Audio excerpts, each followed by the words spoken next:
All right, good morning and welcome back. You're watching Morning Cafe, and this morning we're talking about legal training between Kenya and Rwanda, with the focus being Mount Kenya University and Mount Kigali University in Rwanda.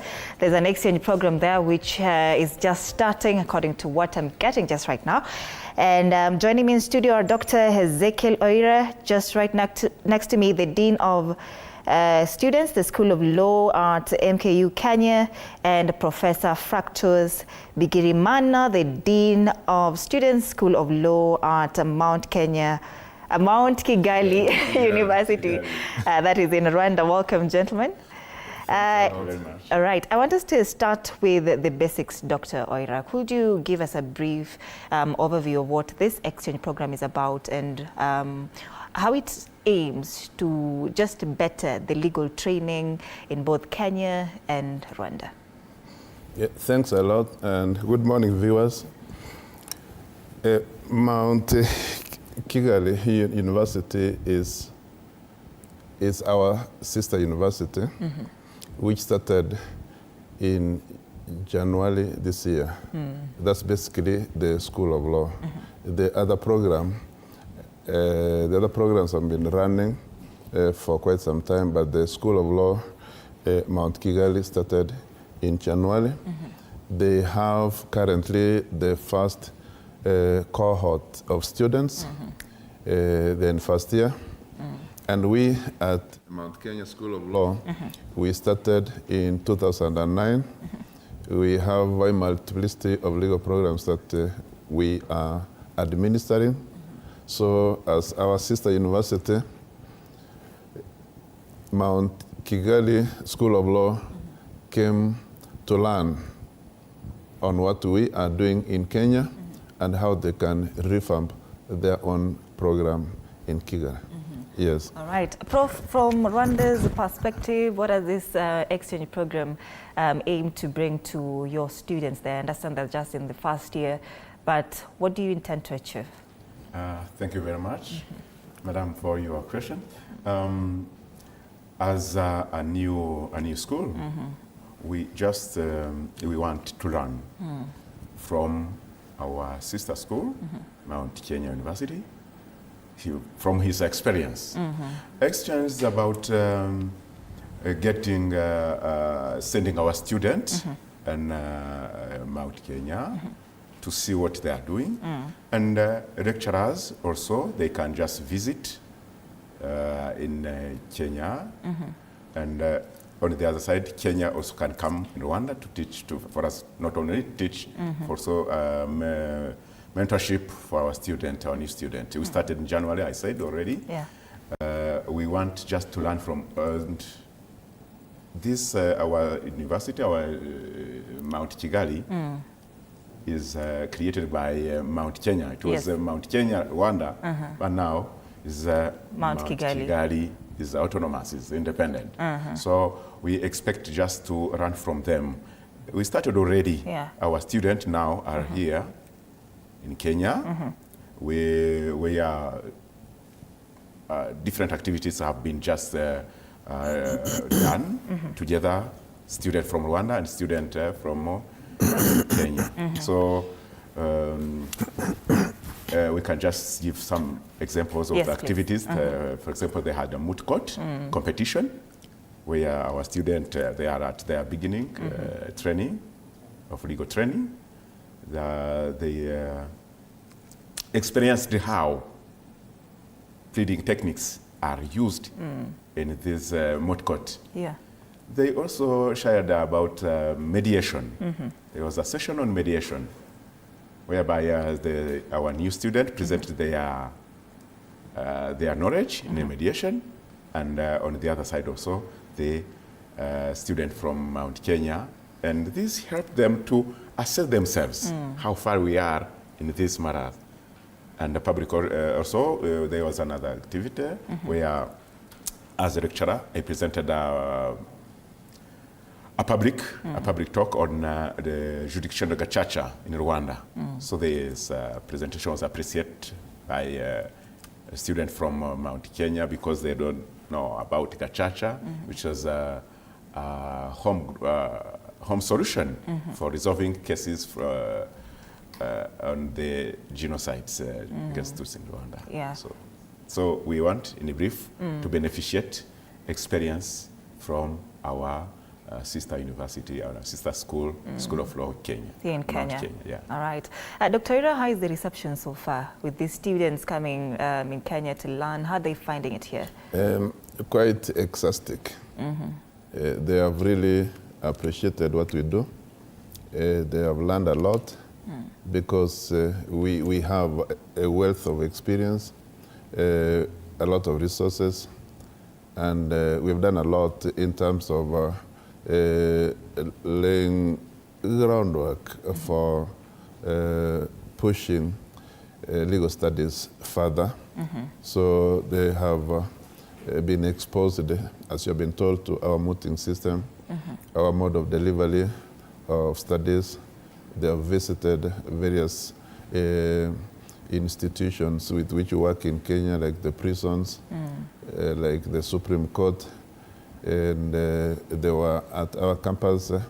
They went through the facilities that we have, the lecturers that we have, the library, both physical and virtual library services that we have, and they have really experienced a lot. And as our young baby, we would want this baby to grow up and attain the stature and status of our own law school in Kenya. Yes, and we're very grateful about it, and we'll continue working in collaboration with the Mount Kigali School of Law so that we can see to it that it has attained the stature of our own school. It is starting sooner than later. They're going to start masters. And notwithstanding the fact that the legal system is civil-based, and ours is common law, but there is universality in legal principles. Nothing really differs substantially. Law is law. If you're talking about human rights concepts are universal. If you're talking about intellectual property is universal. So what's intellectual property in Kenya is intellectual property in Rwanda. So they're really learning a lot. All right. Prof. Daktari is calling that a baby. Now, does the baby have enough of resources to just start off and oversee these students through their, maybe, I don't know how many years they're going to take? 4 or 5? 4 years. 4 years. Yes. Are you having enough resources to facilitate these students? You know, already the university existed, other programs are in place. The new baby is just the School of Law. Oh, okay. Resources at the beginning, are not limited in terms of, especially in terms of lecturers. We need lecturers from Mount Kenya University. That is why just in good relation with the Dean of Mount Kenya, so that he can just help. In this exchange, we want to beneficiate from lecturers, especially, not only from lecturers, but we are in the new world where the virtual system, we have to change the approach. Yeah. We agreed on they can do lecturing face-to-face by coming in Kigali. Also, we can just use the virtual options, virtual facilities, so that can facilitate us just to fill this gap of student lecturers. So that's the challenge that we are facing now, having competent lecturers. We want to take the flag that this university, this School of Law has in this country, is among the best in legal training. So we want also to take this flag to Kigali, so that we will be the first, or among the good, the best school in legal training. In East Africa. In East Africa. All right. Why not? Yes, why not? And you know that Dr. Oira here has talked about the difference in the legal systems between the two countries. While Kenya, we use the common law, and Rwanda just transitioned from civil law to hybrid, yeah? Or are you... Generally, civil law with a little bit of hybrid. So my question is, does it affect in any way how law is taught in these institutions? Because Dr. is saying law is law. But now if you're looking at how different they are, civil and hybrid or common, does it affect it in any way? Not, as he said, just the principles are the same. Except some aspect related to, for example, the sources of law. Where in law we use law, in the common law they use what you call jurisprudence or precedent. And the difference also is in the structure of the court, structure of the law. But the basic principles are the same. The way of teaching law is the same. The concept are the same. The practice is the same. So the difference is not quite so that we can say that the one who is in a common law cannot teach in civil law, not at all. The principles are the same. The differences are not fundamental. Are not basically different. So.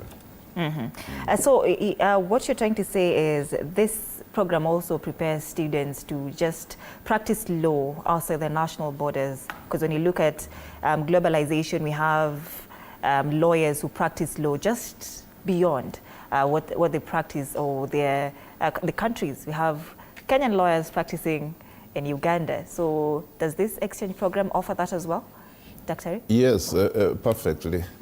At the MKU and also at Mount Kigali School of Law, our niche area is international development law. So we are training our students from the perspective of doing the so-called cross-border or extraterritorial practice of law. And this would assist our students because the world is now globalized.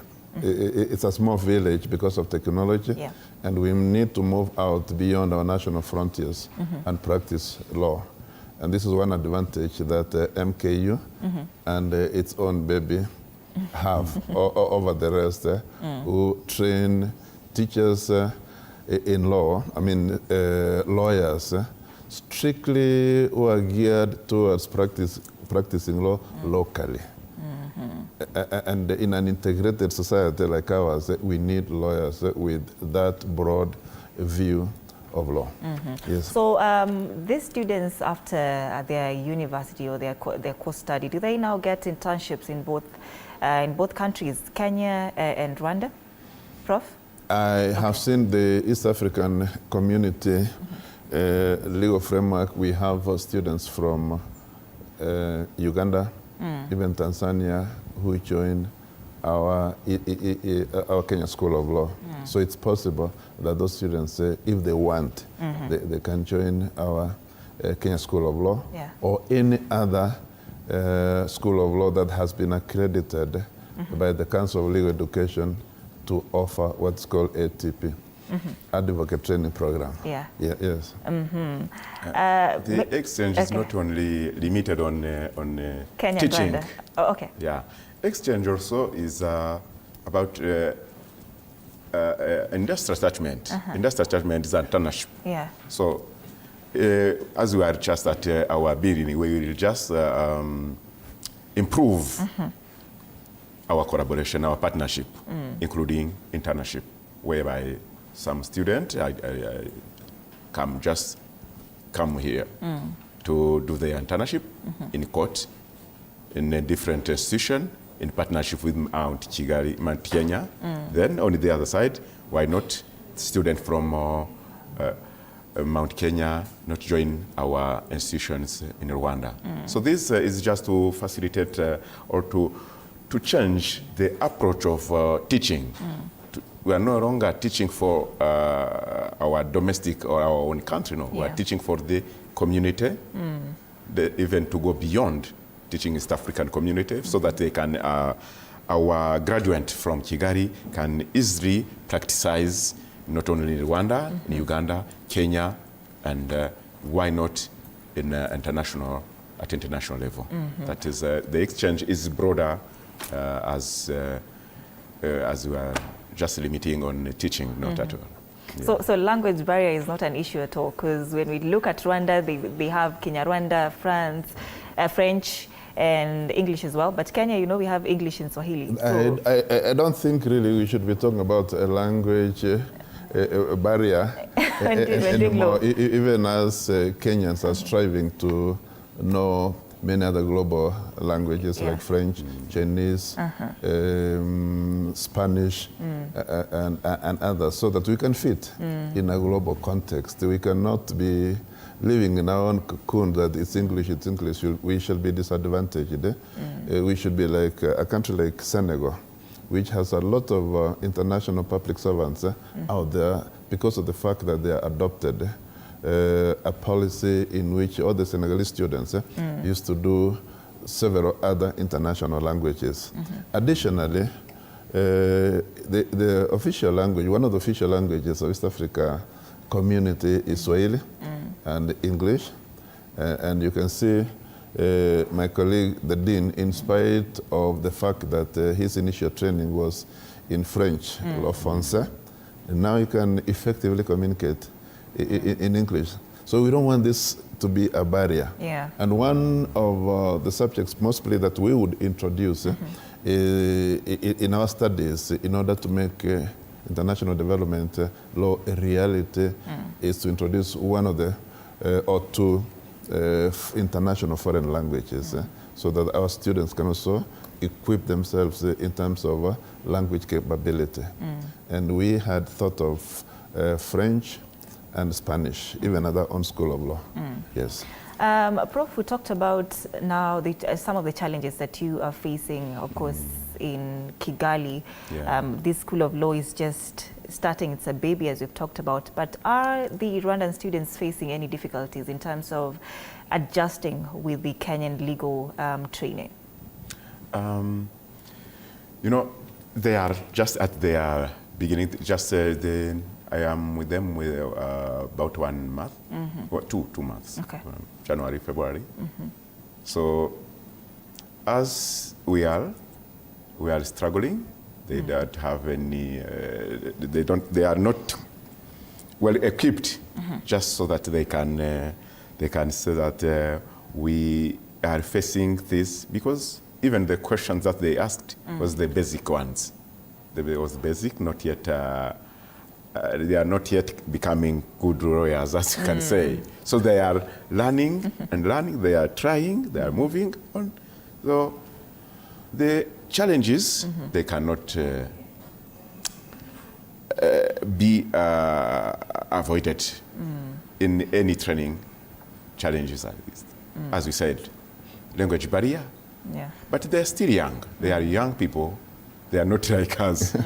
So for the languages, I realize that they are good. French, English, so they are good. They are even more good than us. Yeah. For me, for example, I'm a Francophone. I'm struggling becoming bilingual or somehow. So barriers, we have them, but as they're still young, they are ready to face. We discussed a lot. They were excited to visit Kenya. Some of them, they do not just even to stay, to study here. To study. They asked how many they pay here, how much the cost of life. So you see, they are not afraid just to affront, to be, to integrate the Kenyan legal community. They are not, they are ready. So challenges, they exist, but they are ready to face them. And now, Prof, even as we're talking about Rwandan students gaining much from Kenyan while they're here, are our Kenyan students also gaining something from their Rwandan counterparts? Amabado. Yes, we are interacting. We are sharing our different experiences, our different modes of delivery. We regularly send our students also to Rwanda to visit the different places. even this place, what do we call the museum? That showcases what the genocides did in Rwanda. So that's good, so that they can learn the extent to which political animosity can destroy society. And you can see that's quite very important, especially students who are doing human rights.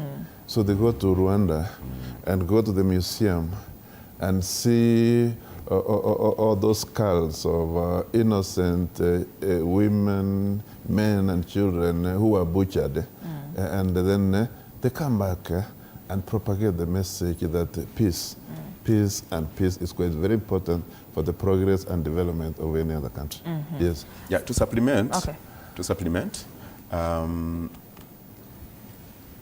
the presentation, my presentation on Gachacha Court. Student Kenyan want just to know how Rwanda resolved the issues of cases, a huge number of cases that of the person involved in genocide killings. So they was just about to know, they were excited to know, they were curious to know how Rwanda procedure in terms of just the in illegal field, in illegal framework, how procedures, how Gachacha was conducted, how Gachacha reached the reconciliation, how objectives have been attended. So they were just interested in this. So it means that we can exchange such kind of practices that are added value for their knowledge. We are closing, but Dr. and Prof, final remarks in regards to this program. What do you foresee? What are you hoping for maybe in the next, let's say 4 years, now that the first cohort, they are in their first year, they are going up to the fourth year. In the next 3 years, what do you foresee? In the next 3 years, I foresee a strengthened, a more vibrant, collaborative arrangement between the two schools of law. I foresee a situation in which this nascent school of law developing into a more vibrant school of law, offering diverse training opportunities, teaching diverse programs. And just to let you know that I've been identified as one of the Kenyan pioneer lecturers who would be delivering in one of their units for masters. So they're also starting masters in the next 1 year or a few months to come. So they are going to have undergraduate programs, they are going to have master's programs, they are going to have PhD programs, so that the School of Law can be at par with our own School of Law at MKU Kenya.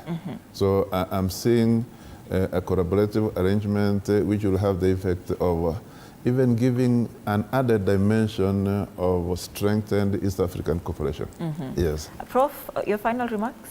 Yeah, just is to strengthen, to improve, to materialize what we agreed, what we discussed, to just to have a framework of cooperation and teaching programs in industrial attachment, internship, in different activities, such kind of those visits.